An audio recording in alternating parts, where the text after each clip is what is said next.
आज हम जो शुरू करने वाले हैं वो त्रिभुज शुरू करने वाले हैं। क्या शुरू करने वाले हैं? त्रिभुज। ठीक है, हमको यही पढ़ना है। क्या पढ़ना है? त्रिभुज के बारे में पढ़ना है। ठीक है, कि त्रिभुज किसे कहते हैं। ठीक ना? अगर आपसे कोई पूछता है कि त्रिभुज क्या होता है, क्या पूछता है? त्रिभुज क्या होता है, तो आपके दिमाग में बस एक छोटा सा फिगर आना चाहिए। क्या आना चाहिए? छोटा सा फिगर आना चाहिए। या त्रिभुज अगर बात करी जाए, क्या बात की जाए? त्रिभुज की बात की जाए तो बस त्रिभुज पे नजर आनी चाहिए। किस पे आनी चाहिए? नजर आनी चाहिए। तो आइए हम देखते हैं त्रिभुज के बारे में। अगर हम इसको दो भाग में बांट दें, क्या कर दें? दो भाग में बांट दें तो बन जाएगा त्रि और प्लस भुज। क्या बन जाएगा? त्रि और प्लस भुज। त्रि का मतलब तीन और भुज का मतलब भुजा या रेखा। क्लियर? क्लियर है? अगर हम बात करें एक त्रिभुज को तो त्रिभुज किसे कहते हैं या त्रिभुज क्या होता है, तो इसके बारे में अगर हम देखेंगे तो हम अगर इसको दो भाग में बांट देते हैं, त्रि और प्लस भुज, यानी तीन भुजाओं से बनी हुई आकृति को, ठीक ना, हम क्या कहते हैं? त्रिभुज कहते हैं। या आप कह सकते हैं कि तीन रेखाओं से बनी हुई आकृति तथा तीन कोण से बनी हुई आकृति को हम क्या कहते हैं? त्रिभुज कहते हैं। या आप ऐसे ही बोल सकते हैं कि तीन रेखाओं तथा तीन कोण से मिलकर बनी हुई आकृति को क्या कहते हैं? त्रिभुज कहते हैं। इसी के बारे में आज हमें क्या करना है? पढ़ना है। चलिए देखते हैं आगे।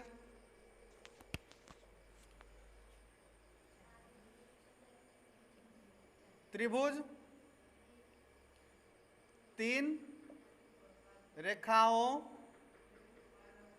या तीन रेखाओं तथा तीन कोण से बनी हुई आकृति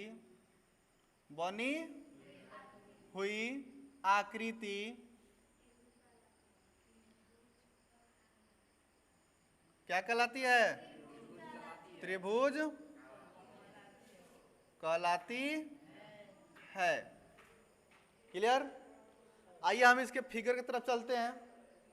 ठीक ना?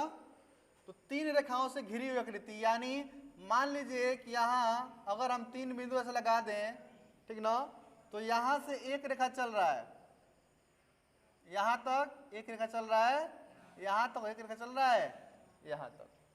क्लियर? तो तीन रेखाओं से, एक रेखा, दो रेखा, तीन रेखा, तो तीन रेखाओं से जो आकृति बन रही है यही क्या कहला रही है? त्रिभुज कहलाती है। दूसरा पॉइंट इसमें अगर आए तो अगर हम बात करें कि त्रिभुज में कितने कोण होते हैं, त्रिभुज में कितने कोण होते हैं, तो हमारा दिमाग यहां आना चाहिए। कहाँ आना चाहिए? यहां। यानी कितने होते हैं? तीन। कितने होते हैं? तीन कोण होते हैं। और कितने अंत बिंदु होते हैं?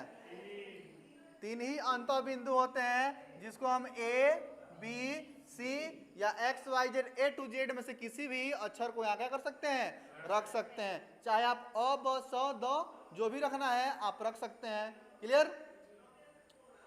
तो ये त्रिभुज हो गया। अगर हम बात करें कि त्रिभुज के अंत कोण का योग कितना होता है, त्रिभुज के अंत कोण का योग कितना होता है, तो इतना होता है 180 अंश होता है। कितना होता है? 180 अंश। अगर हम बात करें कि चलिए जो त्रिभुज है उसके अंत कोण का जो योग है, त्रिभुज के जो अंत कोण का योग है वो 180 है, मान लिया मैंने। ठीक है? अगर मुझे एक कोण का मान पता करना हो, कितने कोण का? एक कोण का, तो हम क्या करेंगे? जितना योग है उसमें जितना भाग बन रहा है, 1, 2, 3, उसमें कितने से भाग दे देंगे? 3 से भाग दे देंगे तो हमारा एक एक निकल जाएगा। तो एक 60 हो गया, एक 60 हो गया और एक 60 हो गया। बात समझ में आ गया? तो त्रिभुज के पर्सनल जो कोण होते हैं, यानी एक एक कोण होते हैं, एक एक अंत कोण जो होते हैं वो कितने होते हैं? 60-60 डिग्री के होते हैं। कितने डिग्री के होते हैं? 60-60 डिग्री के होते हैं। क्लियर? अब हम बात करते हैं कि ये त्रिभुज के प्रकार के बारे में। किसके बारे में? त्रिभुज के प्रकार के बारे में कि त्रिभुज के प्रकार कितने होते हैं, त्रिभुज के प्रकार के बारे में। ठीक है, तो त्रिभुज के प्रकार जो होते हैं वो कितने होते हैं। तो त्रिभुज के प्रकार जो होते हैं वे 6 प्रकार होते हैं। कितने प्रकार होते हैं? 6 प्रकार होते हैं। ठीक है, कौन कौन? समबाहु त्रिभुज, ठीक ना, समद्विबाहु त्रिभुज, विषमबाहु त्रिभुज, न्यून कोण त्रिभुज और समकोण त्रिभुज होते हैं। क्लियर? कितने होते हैं? 6 होते हैं। क्लियर? कौन कौन होते हैं? समबाहु, विषमबाहु और कौन कौन होते हैं? और एक लास्ट जो बचा होता है कौन सा कोण कहलाता है? अधिक कोण त्रिभुज कहलाता है। क्या कहलाता है? अधिक कोण त्रिभुज कहलाता है। बात क्लियर? चलिए अब इसके बारे में हम पढ़ते हैं। पहला जो होता है वो होता है समबाहु। क्या होता है? समबाहु त्रिभुज होता है। दूसरा होता है समद्विबाहु, समद्विबाहु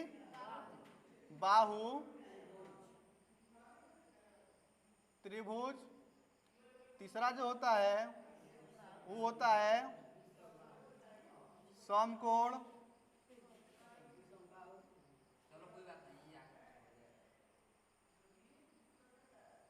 त्रिभुज।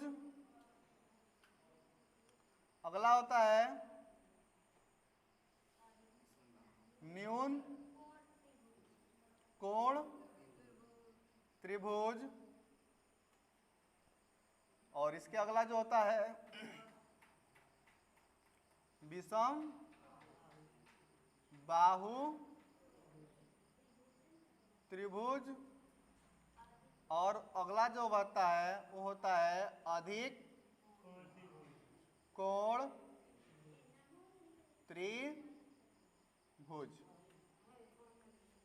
ठीक ना? यही हमें क्या करना है? पढ़ना है। 1 2 3 4 5 6। ठीक ना? बोलिए। लिख सकते हैं आप, कहीं भी लिख सकते हैं। हमको 6 पूरा करना है। कितना करना है? 6 पूरा करना है। कोई ज़रूरी नहीं है आप किसी बुक में देखेंगे तो कुछ पहले दिया होगा, किसी बुक में देखेंगे तो कुछ पहले दिया होगा।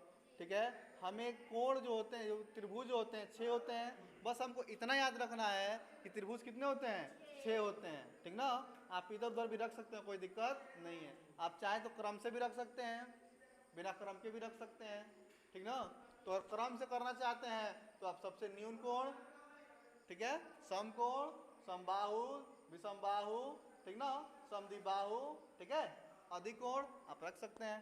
इसमें कोई दिक्कत नहीं है। आप जिस प्रकार चाहे उस प्रकार से रख सकते हैं। ठीक ना? अब अगर हम बात करें समबाहु त्रिभुज की, किसकी बात करें? समबाहु त्रिभुज की। समबाहु त्रिभुज किसे कहते हैं?